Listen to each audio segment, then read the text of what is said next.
하나님 말씀은 베드로후서 3장 9절에서 10절까지 말씀입니다. 제가 봉독해 드리겠습니다. 주의 약속은 어떤 이들이 더디다고 생각하는 것 같이 더딘 것이 아니라 오직 주께서는 너희를 대하여 오래 참으사 아무도 멸망하지 아니하고 다 회개하게 이르기를 원하시느니라. 그러나 주의 날이 도둑같이 오리니 그날에는 하늘이 큰 소리로 떠나가고 물질이 뜨거운 불에 풀어지고 땅과 그 중에는 모든 일이 드러나리로다. 아멘. 이 시간 올바른 재림 신앙인 이란 제목으로 생명의 말씀을 드립니다. 이번 주일 말세를 사는 지혜 33주차 강단 말씀을 받았습니다. 저는 인도네시아 쿠팡 지역의 단기 선교에 참석하고 있었을 때여서 발리 이용기와 우리 주일 우리 서울이 딱 1시간 차이입니다. 그래서 저희는 11시였으니까 우리 본교회는 12시 예배를 드릴 때였거든요. 그래서 저희가 먼저 주일 강단 말씀을 저희가 먼저 제가 묵상하고 또 동일하게 우리 발리 예원교회에서도 우리 본교회 주일 강단 말씀으로 함께 말씀을 전하게 되었습니다. 디모데후서 3장 1절에 말세에 고통하는 때가 이른다고 이야기하고 있습니다. 여기서 말하는 고통은 헬라어 칼레포스라고 해서 단순히 육체적인 고통, 또 정신적인 고통, 또 삶이 누르는 이런 짐과 같은 고통만을 말하는 것이 아니라 성도들이 믿음을 지키며 겪는 고통을 의미하고 있습니다. 하나님 나라는 예수님이 이 땅에 초림하신 날부터 시작되었고 예수님이 재림하신 날 이제 완성이 되어집니다. 따라서 우리는 이미 오신 예수, 그러나 다시 오실 예수, 바로 이미와 아직 사이라는 종말론적인 시간표를 우리는 살아가고 있습니다. 이 시간에 치열한 영적 싸움이 벌어지기도 합니다. 하나님 나라를 확장하려는 영적인 세력과 또 이 일을 방해하려는 이 흑암의 세력 사이에 영적 싸움이 벌어지기 때문에 성도들은 바로 이 시대의 이 영적 싸움 속에서 견디기 힘든 그런 고통의 때를 믿음으로 견뎌내야 되는 시간표인 것입니다. 또한 말씀을 통해서 말세의 고통 때에 나타나는 19가지의 특징을 묘사하고 있습니다. 자기를 사랑하고 돈을 사랑하고 자랑하고 교만하고 비방하고 부모를 거역하며 감사하지 아니하고 거룩하지 아니하며 무정함, 원통함, 모함과 또 무절제함, 사나움, 또 선한 것을 좋아하지 아니하고 배신하고 조급하고 자만하며 쾌락을 사랑하고 경건의 모양은 있으나 경건의 능력을 부인하는 등 바로 이 말세에 나타내는 고통의 말세의 고통의 때를 설명하고 있습니다. 특별히 성경이 계시하고 있는 이 재림에 관한 말씀은 종말에 대한 징조들 그런 현상과 또 징조에 대해서는 이야기하고 있지만 구체적인 날짜와 장소는 전혀 언급하고 있지 않습니다. 요한일서 2장 18절에도 지금은 마지막 때라 적 그리스도가 오리라는 말을 너희가 들은 것과 같이 지금도 많은 적 그리스도가 일어났으니 그러므로 우리가 마지막 때인 줄을 알 수 있다라고 말씀하고 있습니다. 따라서 우리가 하나님의 말씀 그대로 단순하게 순종하며 또 특별히 때를 분별하는 지혜를 여러분 가지시기를 바랍니다. 그래서 이번 강단 말씀을 통해서 말세를 사는 지혜로 충만하시기를 주님의 이름으로 축복합니다. 첫 번째로 잘못된 재림 신앙입니다. 오늘 9절 말씀을 보면 주의 약속은 어떤 이들이 더디다고 생각하는 것 같이 더딘 것이 아니라 오직 주께서는 너희를 대하여 오래 참으사 아무도 멸망하지 아니하고 다 회개하기에 이르기를 원하시느니라. 자, 하나님께서 말세지말에 오래 참으시는 이유가 있습니다. 우리가 이미 말세라는 이야기는요, 이미 수백 년 전에도 이미 들었고 말세 지말이다 하면서 여전히 끝이 오지 않고 있는 이유는 아무도 멸망하지 아니하고 다 회개하기에 이르기를 원하시는 하나님의 마음이 있기 때문입니다. 요한복음 6장 39절에도 나를 보내신 이의 뜻은 내게 주신 자 중에 내가 하나도 잃어버리지 아니하고 마지막 날에 다시 살리는 이것이니라 라고 말씀하고 있습니다. 그럼에도 불구하고 오늘날 사단의 전략은 잘못된 재림 신앙으로 사람들을 끊임없이 현혹시키고 있다는 것입니다. 잘못된 재림 신앙, 이것은 재림을 오해하는 것이고요. 또 한 가지는 재림에 대해서 망각하는 것입니다. 재림을 오해하는 거, 마태복음 24장 36절에 보면 그러나 그날과 그때는 아무도 모르나니 하늘의 천사들도 아들도 모르고 오직 아버지만 아시느니라. 그날은 아무도 모른다는 뜻과 아울러서 그날을 알려고 하지도 말라라는 의미가 사실 이 말씀에는 담겨 있습니다. 그럼에도 불구하고 재림을 오해하는 것은 사실 재림 신앙을 아예 갖지 않는 것보다도 어찌 보면 더 위험할 수 있다라는 것입니다. 재림을 오해하는 가장 대표적인 것이 시한부 종말론자들입니다. 그들은 재림의 시간과 장소를 정해서 언제 어디서 예수가 다시 오신다고 주장을 하고 있습니다. 그러나 분명히 성경은 그때와 기한을 분명히 아무도 알 수 없다고 했기 때문에 그들이 예측했던 것 단 한 번도 맞은 적이 없는 것은 어찌 보면 당연한 것입니다. 그래서 도적같이 오신다고 성경도 말씀을 하고 있는 겁니다. 초대교회 성도들 주님의 재림을 굳게 믿었고 핍박 가운데서도 계시록 22장 20절에 마라나타 신앙이 있었기 때문에 주 예수의 어서 오시옵소서 다시 오실 주님을 너무도 간절히 기다리면서 이 핍박을 이겨왔던 것을 알 수 있습니다. 그런데 그 당시에도 교묘하게 이들의 이런 간절한 믿음을 또 이용해 먹는 겁니다.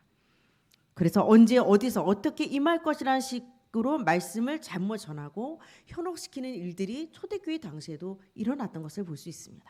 시한부 종말론자들의 특징이 딱 몇 가지로 나타납니다. 대표적인 것이 성경을 대체적으로 문자적으로 해석을 하고 그들만의 절대적인 의미를 부여해 버린다라는 것입니다.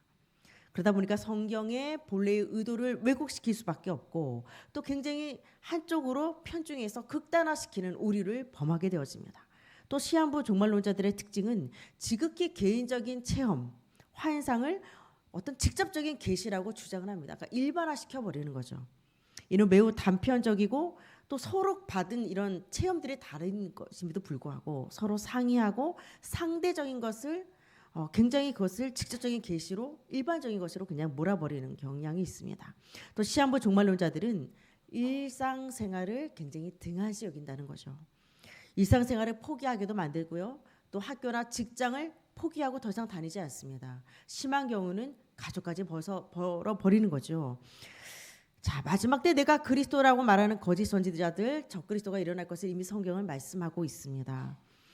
따라서 2000년 전 하나님께서 예수에게 임하셨던 것처럼 지금 이 교주에게 임했기 때문에 그 교주를 믿어야 된다는 거죠. 그 예수로 충분하지 않았기 때문에 지금은 이 교주를 통해서 이제는 완전하고 충분하다라는 것을 말하고 있습니다.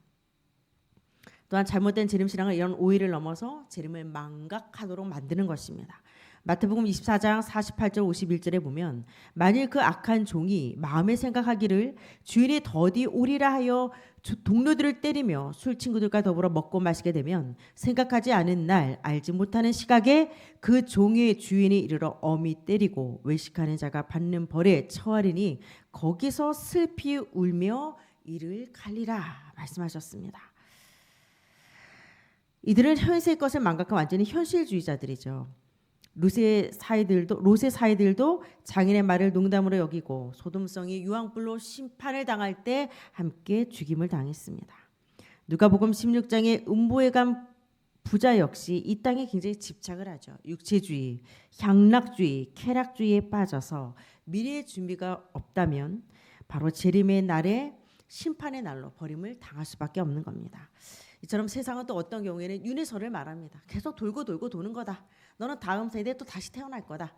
이렇게 해서 사실은 이 마지막 때에 이 재림에 대한 신앙들을 완전히 망각하거나 중요하게 여기지 않도록 만들어버립니다. 그런데 여러분 가장 큰 문제는 시한부 종말론자보다 더 무서운 것이 있습니다. 시한부 종말론자들 차원이 아니라 그리스도인들조차 재림에 대해서 아직도 말세지 말이라고 해놓고서 말세 오지 않았잖아.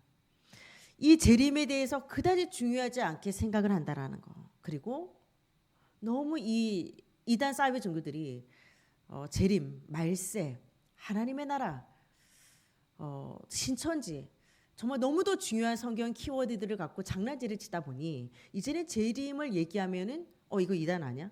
재림에 대해서 오히려 부정적으로 생각하는 크리스찬들이 늘기 시작했다라는 사실입니다. 사단의 여러분 최고 전략은 무엇인지 아십니까? 어쩌면 우리를 핍박하거나 교회를 폭파시키는 것이 아니라는 거죠. 기독교의 종교화. 정말 유일하게 우리에게 생명을 주시는 이 유일성의 복음을 그냥 타 종교처럼 똑같은 동격으로 만들어버린다는 것입니다. 기독교도 여러 종교 중에 하나인 것처럼 하나님, 창조자 하나님을 감히 피조물과 동급으로 하락시키는 것입니다.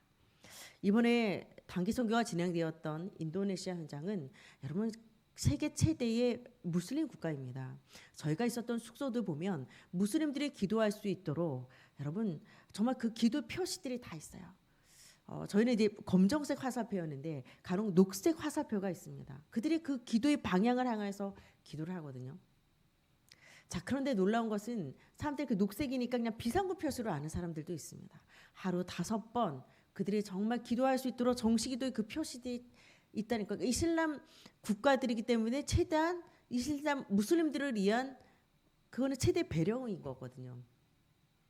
자, 발리가 철저히 힌두교권이라면 저희가 이번에 단기 선교가 진행되었던 이 굿방은요 90%가 기독교인들입니다. 기독교 섬이거든요. 그래서 자유롭게 전도할 수 있고 자유롭게 예수 말할 수 있는 어쩌면 굉장히 저희 단기 선교팀에게는 수월했던 현장은 맞습니다. 기독교인과 90%가 넘지만 복음과 전도에 굉장히 우호적인 곳이 맞습니다. 굿방이란 것이 이 조용한 물이란 뜻이거든요. 굉장히 경관도 아름다운 곳이었습니다. 그런데 사실 더 무섭습니다. 제가 거기서 가장 많이 얘기했던 게 무엇인지 아십니까? 다른 신을 섬기는 것도 우상숭배다. 그러나 하나님을 다르게 믿는 것도 우상숭배다. 유일성의 복음. 저는 이것만 사실은 이야기하고 왔습니다. 여러분 예수 외에 다른 것 들어가는 게 얼마나 무서운지 아십니까? 제가 가장 많이 얘기했던 거 99%의 물에 1%의 독이 섞이면 여러분 99%의 물이 많으니까 그 물 마시겠습니까? 라고 얘기했습니다. 단 2%의 독이 섞이는 순간 그것은 동물이 되는 거거든요.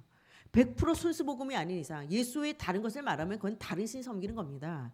그것은 절간 가는 신앙이랑 절에 다니는 신앙하고 천주교 성당 가는 신앙 하나님 보실 때는 똑같은 겁니다. 토속신앙. 그들이 말하는 조상을 섬기는 토속신앙 플러스 흑주술. 그들은 문제 생기면 기도하지 않습니다. 문제 생기면은 하나님 앞에 무릎 꿇는 것이 아니라 주술사 찾아가서 문제를 해결하거든요. 그런 신비, 토속신앙, 이 흑주술, 비복음이요. 그냥 다 섞여 있는 것입니다. 그런데 그들은 기독교인이라고 이야기를 하고 있습니다.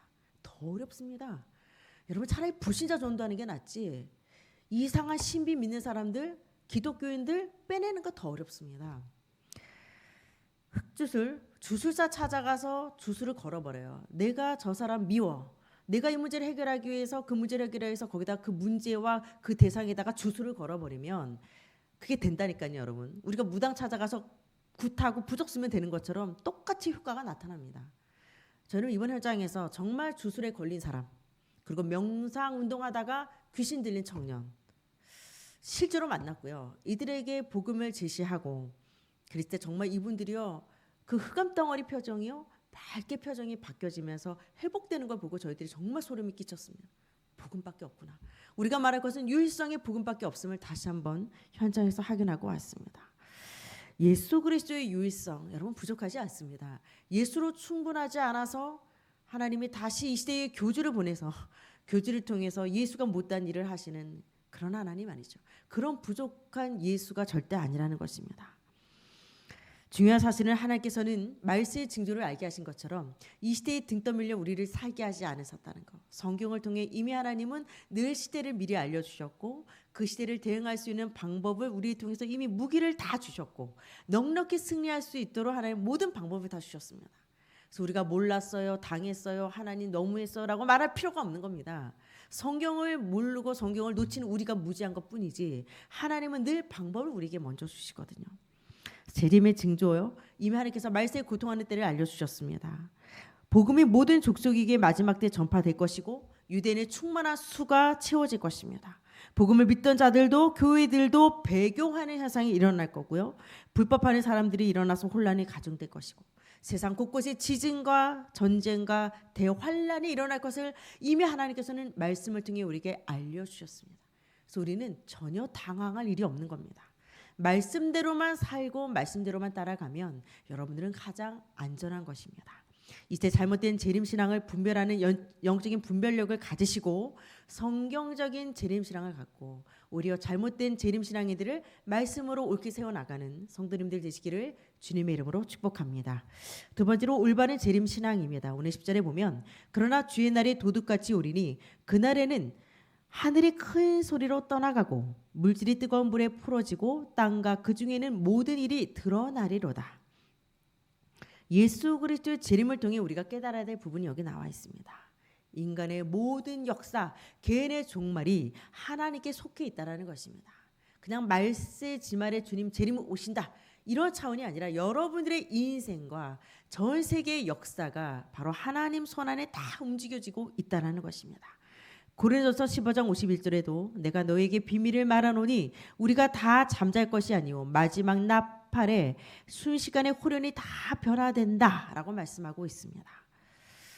마지막 때 하나님의 비밀을 하나님이 우리에게 다 알려주고 계십니다. 모든 것이 드러나고 변화되는 마지막 때에 그때 우리는 이때를 대비해서 무엇을 준비해야 되냐. 이번 주 강단 말씀처럼 경건의 모양을 넘어 경건의 능력을 갖춰야 한다는 거죠. 제가 세가족 사역도 해보고 또 목회자로서 사역을 하다 보니 경건의 모양 무시할 수 없습니다. 목회자로서 또 먼저 기독신앙을 가진 자로서 또 내가 현장에서 선한 영향력을 갖추기 위해서는 여러분 세상 사람들은 외모 보거든요. 중심보다 외모 봅니다. 그래서 경건의 모양도 중요해요. 그러나 거기에 맞게 경건의 능력도 갖춰야 된다는 사실입니다. 여러분들이 이제 교회에 없는 그리스도인이 아닌 거죠. 실제로 우리가 교회에 소속돼서 영적 가족 의식을 갖고 사명을 감당하는 거 굉장히 중요합니다. 특별히 저는 이번에 굿방 이 단기 선교를 진행하면서 교회에 내가 소속되어 있고 예원교회의 만남을 갖고 영적인 이 흐름을 타고 있다는 것이 너무 자랑스러웠어요. 특별히 그 굿방 현장의 예비 성도님들 그리고 각 교단에 속해 있는 목회자분들을 모시고 각각 집중 훈련과 목회자 세미나를 진행을 했습니다. 그런데 참 성령께서는 동일하게 역사하셔서 저는 반석에 세워진 교회에서 이제 성도 집중 훈련을 2번에 걸쳐 진행을 했었는데 굿방 지역이 이제 굿방이라는 뜻이 조용한 물이라는 뜻도 있지만 닉네임이 있더라고요. 반석의 도시였어요. 그걸 나중에 제가 안톤 목사님을 통해서 듣게 되면서 저희가 이번에 반석에 세운 교회가 주제였거든요. 그 목회자 이 세미나를 진행하면서 특징이 뭐였으면은 일단 칠판을 기록하지 않아요. 그들은 또 뭔가를 기록하지 않습니다. 그것이 굉장히 일반화되어 있어요. 그래서 저희들이 호텔을 대관하고 세미나실을 대관할 때도 칠판을 구할 수가 없었어요. 보통 이제 뭐 PPT로 뭐 화면 정도는 보여주지만 적는 문화도 아니고 강사도 안 적지만 대중들도 적지를 않은 겁니다. 그래서 과감하게 칠판도 쓰지 않았고 또 성도들도 쓰는 걸 제가 쓰라고 강요하지 않았었어요. 그런데 목회자 세미나를 하면서 반이 기록을 하시는 거예요. 반 정도가 기록을 하는 거 보면서 제가 너무 신기한 거예요. 그리고 율성의 복음만 강조를 하면서 정말 저는 어쩌면 악한 시대에 여러분 정말 좋은 선지자들이 일어나거든요. 태평선도 하나님 잘 믿고 이럴 때는 좋은 선지자들이 일어나지 않아요. 왜냐하면 회개하라고 말할 필요가 없으니까. 그러나 죄악이 가득할 때는 그 죄악을 지적해야 하기 때문에 사실은 많은 핍박을 받지만 하나님 편에서는 좋은 선지자들이 사실 그때 일어나거든요. 근데 여기 목사님들도 사실 유일성 아닌 분들이 많으시거든요. 거기서 유일성의 신앙 강조하고 양들은 문제 없다. 목회자들이 문제다. 우리가 정신 차려야 된다라고 정말 유일성의 복음 토속 신앙 정말 조상신을 섬기면서 어찌 그 조상을 창조하신 하나님을 믿지 않냐. 이걸 현장에서 얘기할 때는 사실 정말 사람들 욕먹을 거 각오하고 저는 복음 말했거든요. 근데 이분들이 한 3번에 걸쳐서 세미나를 들으면서 박수를 치기 시작하시는 거예요. 그거 보면은 감동이 왔다는 거고 너가 정한 그 복음에 내가 그 복음을 인정한다라는 그들만의 사인이었기 때문에 저는 너무 소름이 끼쳤습니다. 너무 감사했습니다. 그리고 예원교회를 소개하는 영상을 그 성도들과 목회자들에게 틀어주면서 예원교회가 정말 전도와 선교하는 교회고 우리는 이런 교회를 배경으로 해서 왔어. 우리 팀들은 이런 교회에서 파송돼서 온 사람들이야. 너무 든든한 배경이었어요. 저는 사실 가슴이 뭉클할 정도로 눈물이 날 정도로 교회 소개 영상은 단순히 소개 영상이 아니었습니다. 여러분 교회 없는 그리스도인이 아닌 거죠. 정말 내가 한 교회를 섬기고 복음 만난 이 복음임을 선포되는 강당한 그런 목회자와 그런 교회 소속돼서 직분을 감당할 수 있다는 건 여러분 정말 선교지에 나가 보면 더 실감나게 느끼실 겁니다. 정말 큰 축복이시거든요. 여러분 목회자인 여러분들이 먼저 예수 그리스도를 말하는 교회가 돼야 된다. 그런 그리스도를 말하는 교회가 아니라 그리스도만 말하는 교회가 돼야 된다라고 제가 거기서 얘기를 했습니다. 여러분, 종교화되고 형식화된 그리스도인들 너무 많이 있습니다. 불신자가 문제가 아닙니다. 종말론을 말하는 사람 이단들이 문제가 아닙니다. 먼저 이 시대에 부름받은 우리들, 여러분들이 먼저 경건의 능력을 갖춰 나가시기를 바랍니다. 개인이나 역사의 종말, 누군가에게는 파국이고 멸망이지만 우리에게는 역사의 완성이고 하나님 나라의 완성이고 영광의 날이 되어질 것입니다. 아무쪼록 성경적 재림신앙이 우리의 신비에 새겨져서 하나님 나라의 완성을 바라보며 살아가시기를 바랍니다. 그래서 올바른 재림신앙을 전달하는 사명을 감당해 나가시기를 주님의 이름으로 축복합니다. 결론입니다. 히브리 개념에서 시간이라는 단어는 여러 의미가 있습니다. 여러분, 크로노스와 카이로스 들어보셨습니까? 크로노스는 그야말로 오늘도 우리는 2025년 8월 21일을 살아갑니다. 불신자도 똑같이 속해서 그 시간을 살아가는 연대기적인 시간을 우리는 크로노스라고 이야기를 합니다. 그런데 카이로스가 있습니다. 카이로스는 하나님이 개입하셔서 하나님의 역사가 실제로 나에게 현실화되어지는 하나님의 특별한 시간을 이야기하고 있습니다. 예를 들면 예수님이 십자가에 못 박혀서 무덤에서 사흘 계시죠. 3일 만에 부활하사 하루 이틀 3일, 어찌 보면 이 3일이라는 시간은 그냥 흘러가는 연대기적인 크로노스 시간이지만 결정적인 순간에 하나님 개입하셔서 무덤에 있던 예수님이 부활하시는 그 시간표는 카이로스의 시간이 되는 거죠. 똑같이 우리는 하루하루 살아가지만 우리가 정말 전도의 선교에 쓰임받고 내가 교회에 소속되어 직분을 감당하는 이 시간은 하나님이 특별히 개입하시는 단순히 연대기적인 시간이 아니라 이것은 하나님이 우리에게 주신 상급이 준비되어지고 하나님이 개입하시고 하나님의 계획이 성취되어지는 그야말로 놀라운 카이로스의 시간이 되는 겁니다. 그렇다면 장차 다가올 재림의 시간 역시 카이로스의 시간에 들어갈 것입니다. 하나님의 자녀에게 일어나는 사건, 또 미완결의 상황은 임의로 벌어지는 것이 아니라 하나님의 이 수중에서 모든 것들이 다루어지기 때문에 여러분들이 모든 관점을 하나님이 개입하시는 카이로스의 시간이다라고 보셔야 될 것입니다. 하나님의 통제 속에 하나님이 개입하시면 아무도 막을 수 없는 응답으로 여러분들의 문제와 모든 환경들을 하나님 반드시 움직이실 것입니다. 주의 재림의 날, 역사의 종말의 때가 될 것입니다. 이 날을 대비해서 우리는 어둠의 자식처럼 영적인 잠속에 빠져 있는 것이 아니라 깨어 근신하며 여러분들이 주의 재림을 기다리는 종말론적인 삶을 살아가시기를 바랍니다. 그래서 마지막으로 존 웨슬리는 내일 종말이 온다 할지라도 오늘 하루를 지금처럼 살아온 것처럼 그대로 살겠다 라고 고백을 했습니다. 내일 종말이 온다 할지라도 여러분들이 흔들림 없이 하루하루를 충실하게 살아가심으로 하나님 나라의 완성을 바라보고 또 하나님 나라를 세우기 위한 삶을 살아가심으로 말세를 사는 지혜로운 인생 되시기를 주님의 이름으로 축복합니다.